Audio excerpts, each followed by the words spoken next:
Good day, everyone, and welcome to the Quantity Surveying 3 students.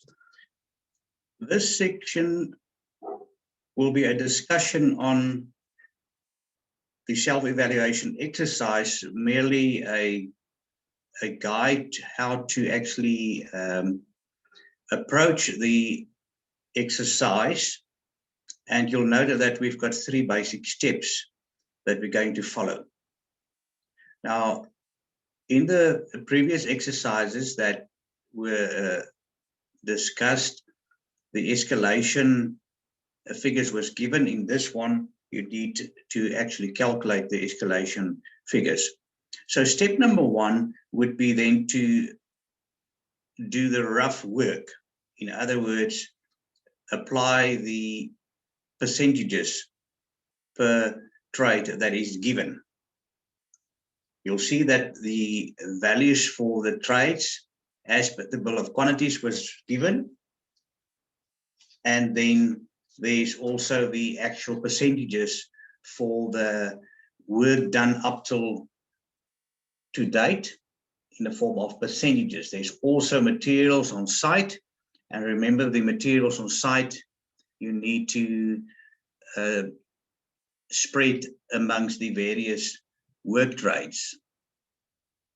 Then there's the values for the previous certificate given. So obviously you need to deduct the previous values to get the actual value for this certificate. Also note that there's a direct payment made to the electrical contractor. And there's also a calculation regarding default interest.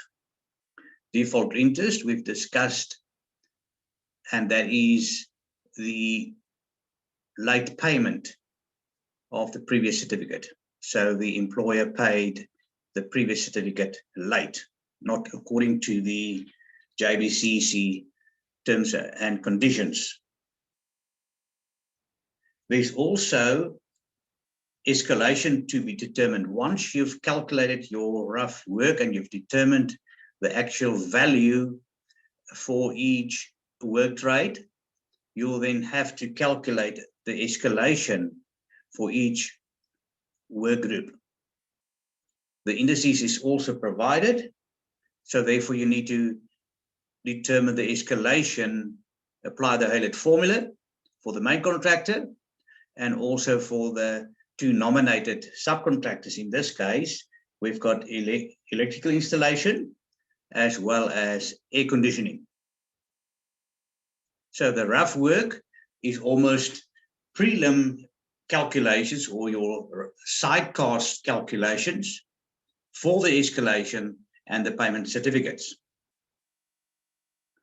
You'll also note that we've scheduled 2 weeks for this specific exercise. So I would suggest that for week 1, which is this week, you focus on the rough work and the escalation. And then in week 2, you will then complete the JBCC payment certificate. So under the JBCC payment certificates, you've got your main payment certificate, which is the payment certificate to the main contractor, all inclusive of the electrical installation or the nominated subcontractors work. You're also going to include the default interest on the payment certificate, etc., direct payments. Then there's the recovery statement that needs to be completed. And also we have the 2 subcontractors, the nominated subcontractors. We have a payment notification certificate